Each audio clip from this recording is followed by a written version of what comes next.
Janasena MLA మేనల్లుడు ఒక దాష్టీకం చేశాడంటూ సాక్షి ఒక కథనాన్ని ప్రొజెక్ట్ చేసుకొచ్చింది.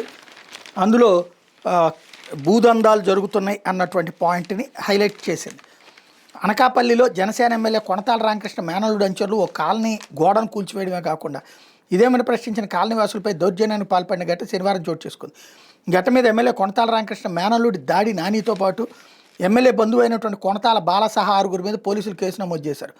అనకాపల్లిలో Visakha metropolitan development authority VMRD అనుమతి పొందిన లేఅవుట్లో కాలనీవాసులు నిర్మించుకున్న గోడను జనసేన ఎమ్మెల్యే కొనతాల రామకృష్ణ మేనల్లుడు దాడి నాని, ఎమ్మెల్యే బంధువు కొనతాల బాల, విల్లూరు గణేష్, అడారి శంకర్రావు, సెరగడం రమేష్, బుద్ధ మురళీ తాతారావు తదితరులు ఏడాది ఫిబ్రవరి 18న అర్ధరాత్రి ప్రొక్లైన్ సాయంతో కూల్చేశారు.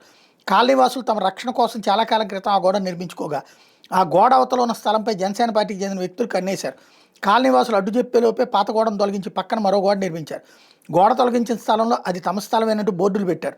గోడ కూల్చివేత స్థలాన్ని ఆక్రమించడంతో పక్కనే అక్రమ గడ్డ నిర్మించడంపై కాలనీవాసులు అప్పట్లోనే పోలీసుల దృష్టికి తీసుకెళ్లారు. అయితే పోలీసులు స్పందించడానికి చాలా సమయం తీసుకున్నారు. ఎమ్మెల్యే బంధు వ్యవహారంలో ఉండటంతో కేసు నమోదులో జాప్యం జరిగిందని విమర్శలు వెలువెత్తున్నాయి. ఎట్టకేలకు శనివారం నెల 9న బాధితులతో ఒకరైన కాండ్రేగుల బాల వెంకట పరమేశ్వర ఇచ్చిన ఫిర్యాదు మేరకు పోలీసులు ఎమ్మెల్యే మేనల్లుడు బంధువుపై ఎట్టకేలకు కేసు నమోదు చేశారు. విషయం తెలిసి ఎమ్మెల్యే మేనల్లుడు తదితరులు కాలనీవాసులపై శనివారం రాత్రి దౌర్జన్యానికి దిగడం కలకలం రేపింది. ఈ కేసు మీద పోలీసులు దర్యాప్తు ముమ్మరం చేశారు.